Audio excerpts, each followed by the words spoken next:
Di video kali ini saya akan melakukan presentasi tentang penerapan hasil evaluasi jabatan pada sistem kompensasi mata kuliah Benefit and Compensation Management. Nama saya Ravenska Sonia Mandayanti dengan nomor NIM 2021 0106 1027. Pertama, apakah evaluasi jabatan itu?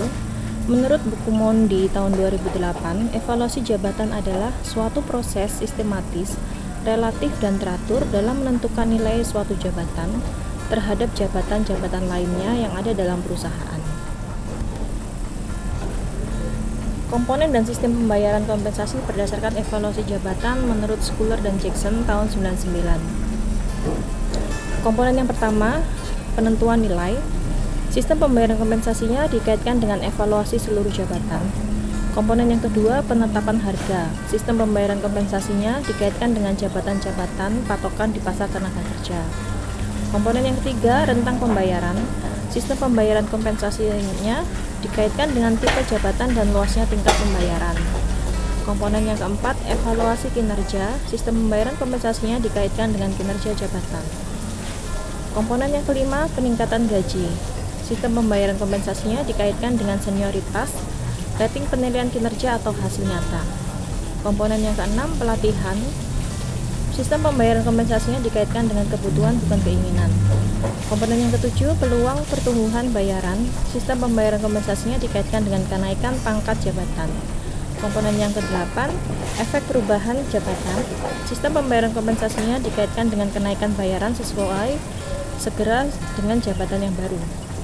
Kemudian komponen yang ke-9, administrasi pembayaran. Sistem pembayaran kompensasinya dikaitkan dengan kompleksitas, evaluasi jabatan, dan rencana alokasi pembayaran. Mengapa diperlukan evaluasi jabatan? Evaluasi jabatan diperlukan agar tercipta sistem manajemen yang baik untuk mengelola organisasi. Dan setiap jabatan mempunyai tugas, tanggung jawab, dan peran yang berbeda-beda. Evaluasi jabatan juga perlu dilakukan untuk memberikan apresiasi terhadap setiap jabatan sesuai dengan tugas dan tanggung jawabnya. Evaluasi jabatan juga sangat diperlukan untuk mewujudkan rasa keadilan serta untuk menentukan tingkat upah yang tepat dan adil di antara jabatan-jabatan yang ada.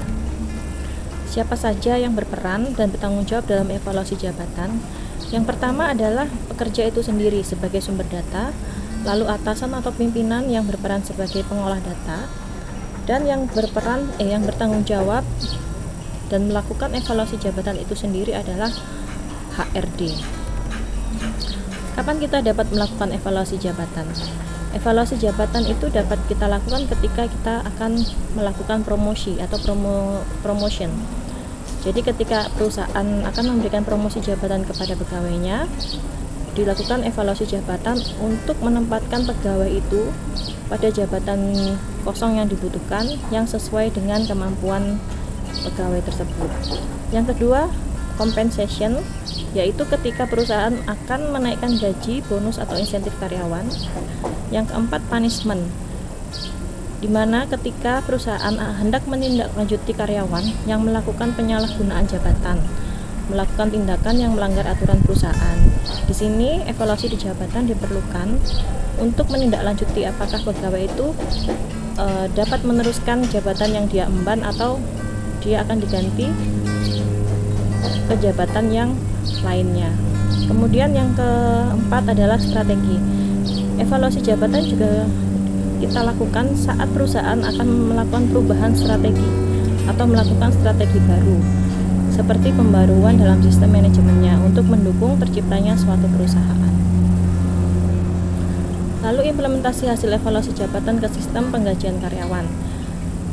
Dalam evaluasi jabatan, kita dapat menentukan gaji karyawan, di mana identifikasi gaji karyawan itu sesuai dengan jabatan yang dipegangnya. Dan perusahaan juga dapat mengelompokkan jabatan menjadi kelompok baru sesuai kriterianya. Lalu dari situ dapat mengidentifikasikan hasil evaluasi jabatan yang telah dibuat. Kemudian dari evaluasi jabatan kita juga dapat menentukan golongan jabatan itu. Jabatan yang memiliki tugas dan tanggung jawab dikelompokkan jadi satu menjadi golongan yang sama. Dan biasanya golongan jabatan itu idealnya kurang dari 10.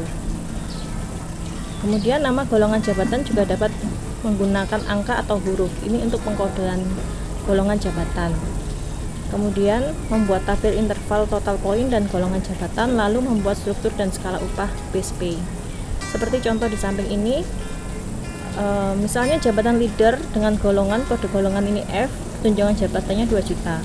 Foreman dengan kode golongan E, tunjangan jabatan 2,5 juta.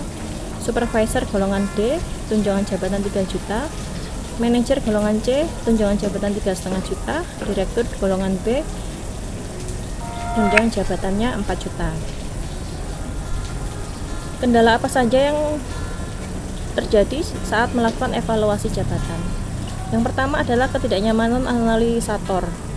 Jadi hasil evaluasi jabatan ini akan menimbulkan konflik antara karyawan dan pimpinannya, sehingga dapat mengakibatkan lingkungan kerja yang tidak sehat. Yang kedua, kurangnya objektivitas, di mana karakter setiap karyawan itu tidak dapat diukur secara subjektif, sehingga dapat menimbulkan masalah dalam melakukan evaluasi. Yang ketiga yaitu kurang efektif dan akurat, karena kurangnya metrik yang tepat, sehingga evaluasi jabatan ini tidak terpantau dengan baik. Yang keempat yaitu membutuhkan waktu yang lama. Untuk melakukan evaluasi jabatan itu perlu menyiapkan laporan-laporan evaluasi, sehingga menyita banyak waktu karyawan maupun pimpinan. Bagaimana cara agar evaluasi jabatan dapat berjalan efektif? Pertama yaitu dengan menjalin komunikasi yang baik antara karyawan, pimpinan, dan HRD. Yang kedua, evaluasi jabatan itu dilakukan secara periodik dan mengidentifikasikan hasil evaluasi jabatan dengan prinsip keadilan. Kemudian, memberikan kompensasi yang tepat dan sesuai, dan tetap memperhatikan aturan yang berlaku di perusahaan maupun aturan tenaga kerja yang telah ditetapkan oleh pemerintah. Terima kasih, sekian presentasi dari kami. Saya ucapkan banyak terima kasih.